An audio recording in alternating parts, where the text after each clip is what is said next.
Well, I am not a very happy camper right now.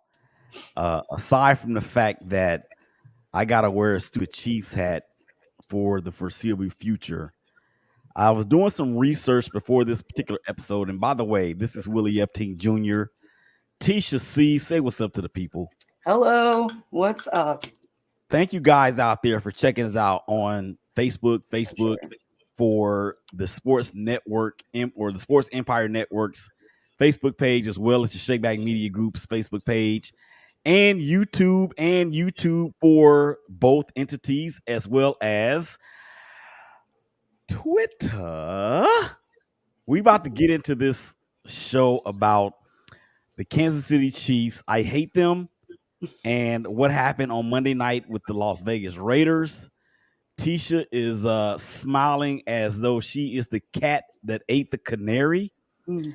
And I am as mad as a hornet's nest that has been dipped in fish grease. So we're gonna get into all that here in just a second, man. I'm not very happy. So without any further ado, let's just go ahead and get this stupid show on the road. Let's go. Right about now, you're about to be possessed by the sounds. Stop the music. Stop the freaking music right now, because that dude that was at the end of that little video introduction only played 6 snaps last night, and he went out with another soft tissue injury. Oh my gosh. Okay, Tisha, I need you to talk. I need you to talk me down because I am on the ledge, and I am bringing some people with me. So your Kansas City, your Kansas City Chiefs defeat my Las Vegas Raiders 30-29 on Monday Night Football. It was an exhilarating contest. It was a great game, most entertaining, aside from the final score and the result and what the result does in terms of a certain person's psyche. What were your overall thoughts on the quality of the game and how your boys came through at the end? Oh my gosh. Okay, let's be nice. I think the game was a really good one. I was super, super nervous. First half, I mean, obviously, I was like, oh, here we go. Raiders doing Raiders things. I won't lie. I contemplated turning it off for a minute, but I didn't. It got a lot better in the second half. For me, not for you guys, but no, I think they Who played asked well. you? It was a fight though. Who asked you? What? Who asked you You if it got did. better? Who asked you if it got better for us? Okay, go ahead. No, it definitely didn't get better for you guys. I'd like to get your feelings on that. What happened there? But keep going. What is there to go on about? Travis Kelsey had a game. I saw the coolest caption and I tweeted this. It said, Zeus is on the loose. And I was like, heck yeah. I don't understand how he had such an explosive game. You would think. But the way we've been playing lately is very scattered out, is very different. So honestly, just going back to Kelsey, it worked. So just went back to the old formula and it happened to work well. I told you it was going to be close and it was super close. I knew it would be. There was no way it wouldn't be. I thought you had something, man, in the beginning. I'm not gonna lie, I was really worried. Okay, let me dissect what the heck you just said. Number one, there was no explosiveness from the Kansas City Chiefs whatsoever. Travis It, Kelsey has 7 receptions mhm. for 25 yards. 25 yards. There's no explosiveness with that whatsoever. Oh my Devontae, god. De, nope, it's my turn. Devontae Adams had 2 receptions. One of them totaled more yards than Travis Kelsey had on 7 catches. That's number Mhm. one. Number two, Marquez Valdez Scantling. I don't know why the Raiders treated him as though he is the second coming of Tyreek Hill, because he is so far from that, it ain't even funny. This dude goes for 6 receptions and 90 yards on 8 targets. I'm not understanding. I don't get it. And then number three, the Las Vegas Raiders had this game in control from a statistical standpoint in every area of the game except for the freaking score. I agree. So, if you want to know how I feel about it, Yeah. I think I just kind of expressed it a little bit, but I got more to say. Um, let's just go into the specs, the nuts and bolts of the game. Let's talk about that real quick, okay? So the Raiders quarterback Derek Carr, who a lot of people still want to hang from the highest tree in America, 19 of 30, 241 yards, 2 touchdowns, no picks. Josh Jacobs, 21 carries for a career high 154 yards, averages almost 7.5 yards per tote. Devontae Adams targeted 7 times, 3 receptions, and he averaged 40 yards per catch, 2 touchdowns, 7 targets. Again, there was no Darren Waller, and Hunter Renfrow, who's back from the concussion, had very little impact whatsoever. Okay, now let's swing it over to the Kansas City Chiefs. I hate them. Patrick Mahomes, 29 of 43, 292 yards, 4 touchdowns, no picks. In the rushing game, Jerick McKinnon, 8 carries, 53 yards, no scores, averaged 6.6 yards per carry. I got something else about that here in just a second. Marquez Valdez-Scantling, as we just talked about, McCole Hardman, 4 catches, 73 yards, and Travis Kelce, again, 7 catches, 25 freaking yards, and 4 doggone touchdowns. It is ridiculous. Ridiculous. How in the world is it that a team who knows, or anybody for that matter, I mean, Ray Charles, Stevie Wonder, they all saw Travis Kelce getting the ball in the end zone. So why is it that the Raiders couldn't see it? I don't know. Thought it was beautiful. You tell me. You really want me to answer that question? Yeah, sure. Go for it. Let it out. Okay. Number one, Patrick Graham, the defensive coordinator for the Raiders, is a moron. Period, point blank. In the game itself, in the first half, the Raiders got so much pressure on the quarterback, it was beyond belief.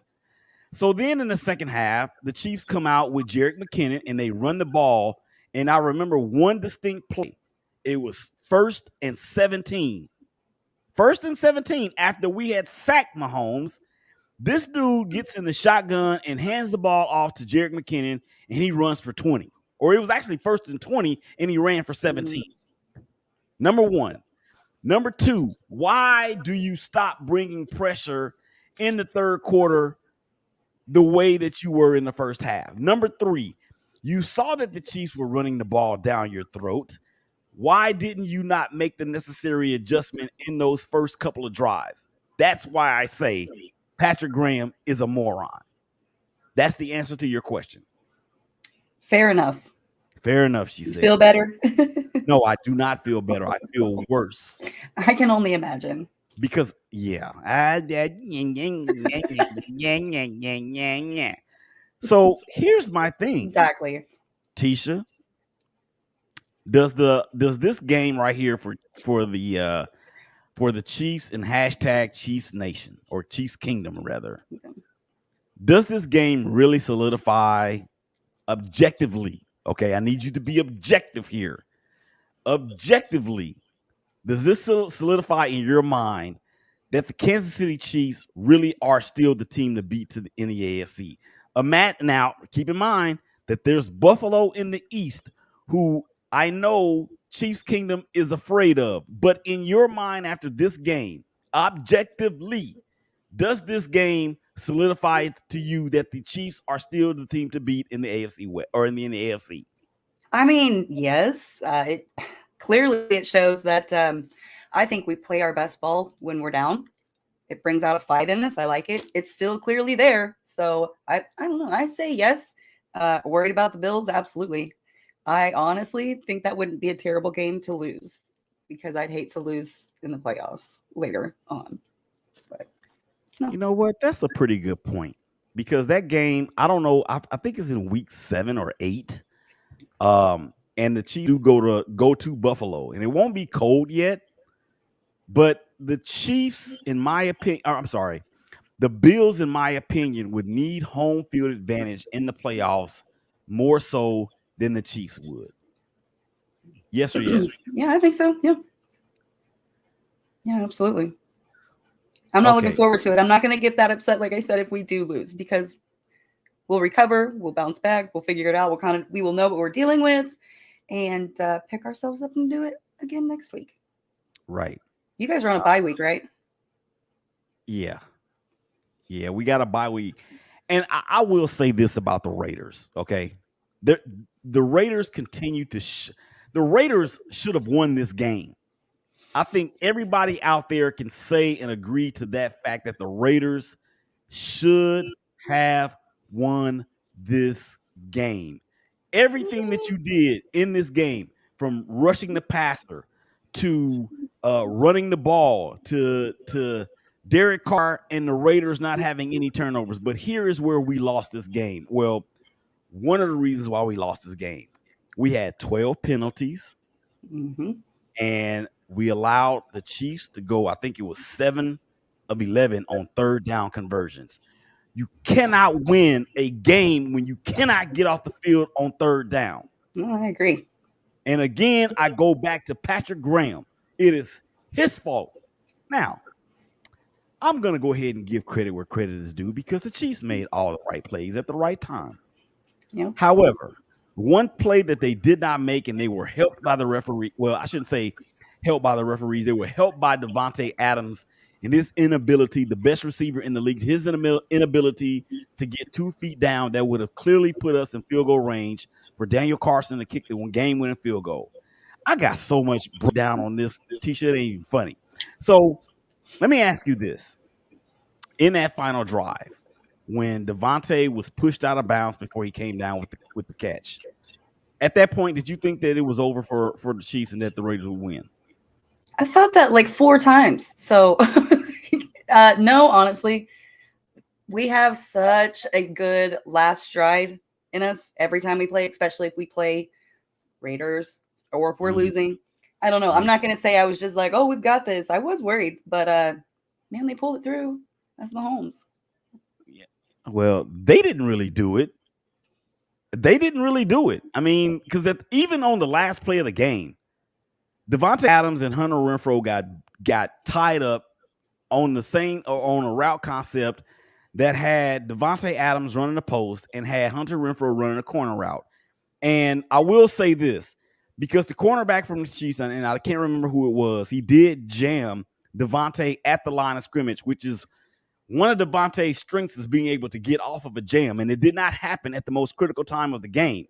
So to me, that is what is the most frustrating thing about this game. Not the fact that we went for 2, because as I had a chance to digest it and think about it, and then when I was on my way to work, I was like, oh, okay, I could see why we did that, because to go ahead by 1 point, even if you tie it up, you got Patrick Mahomes and the Kansas City Chiefs on the other side who have shown they can get down to field goal range in 13 seconds. Yep, so I get that now. But the lack of execution by the game's best receiver in the most critical point, in actuality, in the 2 most critical points of the game, dude, y'all got to be better than that. Mm-hmm. You know what I'm saying? I do. We looked terrible the first half. It was awful. Honestly, it was terrible. I was mad. I was like, you can't do that. It was not having it. Oh, so what is your take on Davante Adams' little stunt he pulled? I mean, he messed up. A little bit, and I understand why he did it. I saw it and I should have actually put that on the screen, but I put something else on the screen that we're going to talk about in just a second. But I understand from a former athlete standpoint, and being so pissed off from a game that you should have won. Yeah, I could see it. That's what makes Raiders games so great, though. It's always high emotion. It's always super stressful. It's stressful football. You got to play hard. You guys brought it last night, though, or it was last night. Yeah, Yeah. you said it right. My days are off. So to ask me what I thought about it, I don't condone it whatsoever, but I understand it. Okay. He did come back and apologize to the dude and his family or whatever the case may be. He is facing disciplinary issues. Yeah. I don't think he's going to get suspended for a game for this, but he will be fined and fined heavily, I do believe.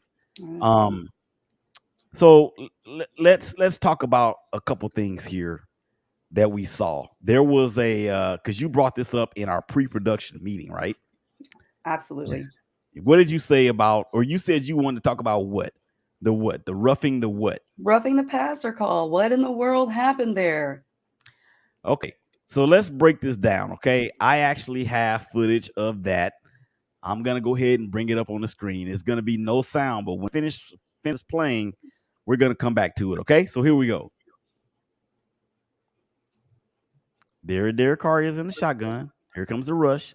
There's Chris Jones. Seems like a harmless to me. He fumbles it. He picks it up, and he throws the ball back, not even really realizing that he hit the ball, and then here comes the flag. Unbelievable.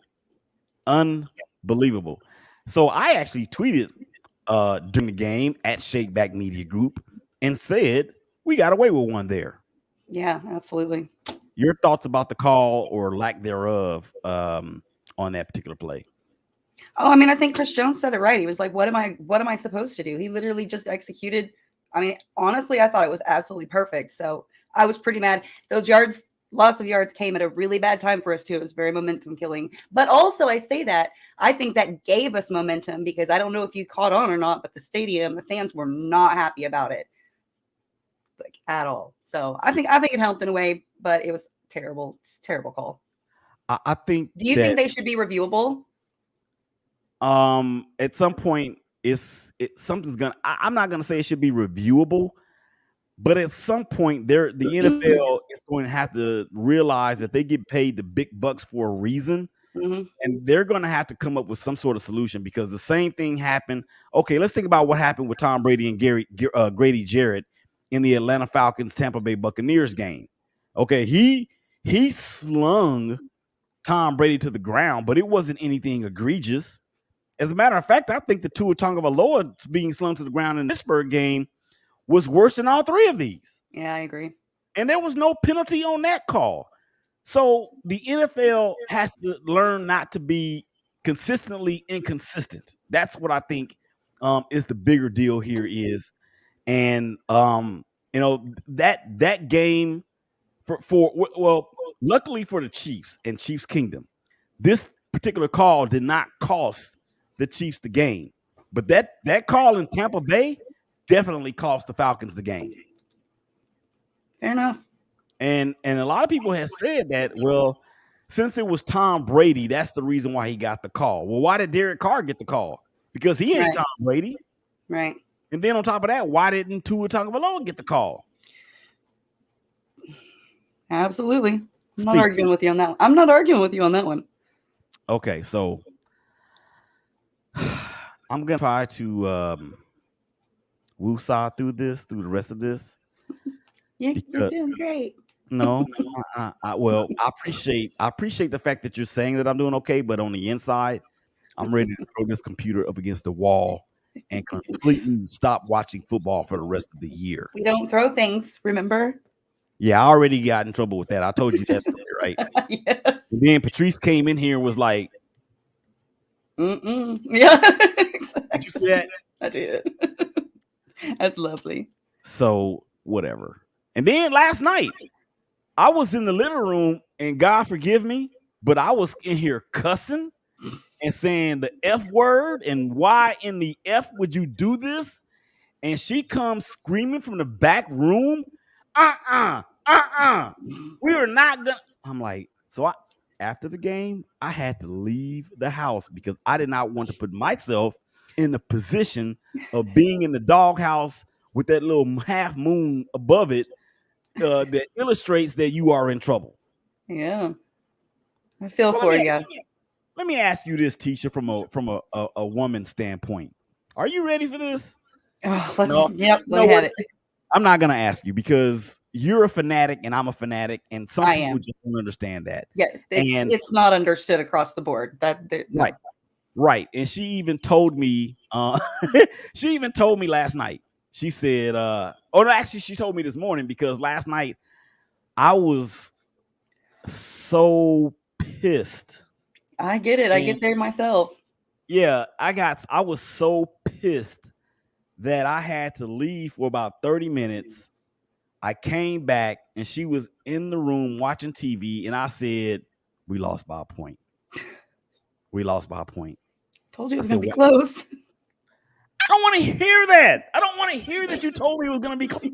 I knew it was going to be close, but close only counts in hand grenades and Right. horseshoes. And horseshoes. Yep, you're right about that. Or football when you win No, by a point. no, it does not count in football because you cannot win by a point or lose by a point and say, well, you know what? We got a participation ribbon and it's all good. No. No. Hey, you guys got a whole week off to think about what you did wrong. You got this. Tisha, do you really think that statement helps? Do you really think that statement helps? I was trying, and that might have come out the wrong way. I don't want you to try to be nice. I want you to rub it in my face. That's terrible though. Like you have a whole other week to be mad and not even have a chance to win a game. That's awful. I feel for you there. I don't want you to feel for me. I want you to talk smack. I want you to tell everybody out there how I lost this wager and what I got to do now. Am I buying the hat? Because I have a really good one. Clear his throat. So what? Tell everybody out there that's watching and will be listening the wager that I have had. Now I got to own up to. Well, you added to it. Initially, I just wanted it for an episode, but we're doing Chiefs hat. I'm gonna pick it out too, and I'm gonna send it to you. And that's gonna be your new attire for the rest of the season. No, not for the rest of the season. Just until they play again. Until we play again. That's right. That is right. I'm good with that. Yeah, just until. And then it'll be me because you guys will be mad and you'll whoop the crap out of us. So yeah. Well, at that point, it'll have to be a different wager because to me, a tie is like kissing your distant cousin in the face. That's what that's like to me. And as nasty as that might sound, that is how I feel about it right at this point in time. So I don't care. As a matter of fact, I'm going to have to wear, Tisha, I am going to have to wear this hat all the way until the end of the year. Yeah. Because the next game is not until week 18. Oh my gosh. Everybody looks good in Chiefs gear. I mean, there's science behind that. There's science behind it. Sure. I mean, don't look it up or anything, but I'm pretty sure there is. Anybody out there that's watching and can hear Tisha say that it's science, please look it up for us real quick and comment down below. That's terrible. Down below. You're not changing my mind on that. I'm pretty set on it. I was terrified. I thought, oh my gosh, if I really have to spend money on a Raiders hat, can I even go on? Can I even go on? I was like, I just don't know. That was a truly awful thought. I was scared for a minute. Well, be afraid, nor be discouraged, nor be dismayed, because the Chiefs are with you from now until week 18. Yeah, there we go. I like it. Much better scenery. Yeah, whatever. Okay, so the Chiefs have who up next? Is it not? Oh, no, I don't think it is the Bills. I would actually have to look. I don't know. I will look it up for you because I like them. And whatever game they play, I hope they lose. This is what that is. Okay, so the Chiefs up next have the Buffalo Bills. It's the Bills. That's what I said. That's why I said this would be a great game to lose. Get it out of our systems. Let's go. Okay, so the Bills come calling, and that game is actually going to be at Arrowhead. Are you going? No, you're not going. Okay, so I don't think that would be a very good idea. Why not? Chiefs games get crazy. I don't know. I much rather would have been at the Raiders game than the Bills game. Their fan base is nuts, to Yeah, say it they like politely. they like to break tables and throw people off of top ropes and stuff like that. Yeah. I do not. Okay, so Not for me. the Bills come calling in week 6. Week 7, you go to San Francisco, or Santa Clara rather, to face a 49ers team that has everything in place that could beat the Chiefs. Then you're home to the Titans, and then you're home to the Jaguars, who went out to San Diego and beat the stew out of them, or not San Diego, Los Angeles, and beat the stew out of the Chargers. Then they go home and lose to the Texans this past weekend. I don't get that. So it's shaping up on paper very advantageous for the Kansas City Chiefs. Oh, by the way, I hate them. Gosh, yeah, no, we have a tough schedule. I mean, clearly, but I think we'll be all right. Not that worried about it. I definitely think we're going to be okay. Like I said, I think we need to lose next week and get it out of our system. Get mad about it and do something about it. Play better football. Yeah, I'd like to say, it was just an explosive game against the Raiders. It really wasn't. There was some exciting, aspects of it, but that was a stressful game. It was a hard played game. And you know what's crazy about that is that even when we were up 20-7, I was like, something crazy is gonna happen in the second in the third quarter. I was kind of hoping we did an onside kick to throw everybody off guard and try to get the ball back. I mean, we did it against the Broncos and it didn't work. Do you know what I would give to be in the locker room of a game when we're down? Like, oh my gosh, like there's some like let's get it shape up, let's fix it. I mean, I think that would be really cool because somebody in there is saying the right thing and it's working. We're pretty good at coming back. That's all I gotta say. Well, speaking of that's all that has to be said, that's the end of the show. I'm done. You have any final thoughts? No. It was a great week for football, a great Monday for a win, and go Chiefs. Yeah, whatever. I'll send you your hat. Yeah, whatever. I'll give you my address off air. Okay, I'll actually text it to you. So let's get on up out of here, man. Wherever I may roam, Metallica is playing in the background. Wherever I may roam is going to be to a place unforeseen. Coming up next. Oh, there is no next. Y'all make sure y'all take care of each other. Y'all hug each other. Y'all love each other. And I promise, we're going to be all right. Maybe. I don't know. We'll see. Patricia C., this is Willie Epstein Jr. A show divided, man. Y'all take care of each other. Y'all hug each other. Y'all love each other. We'll holler at y'all again real soon. Peace. We out.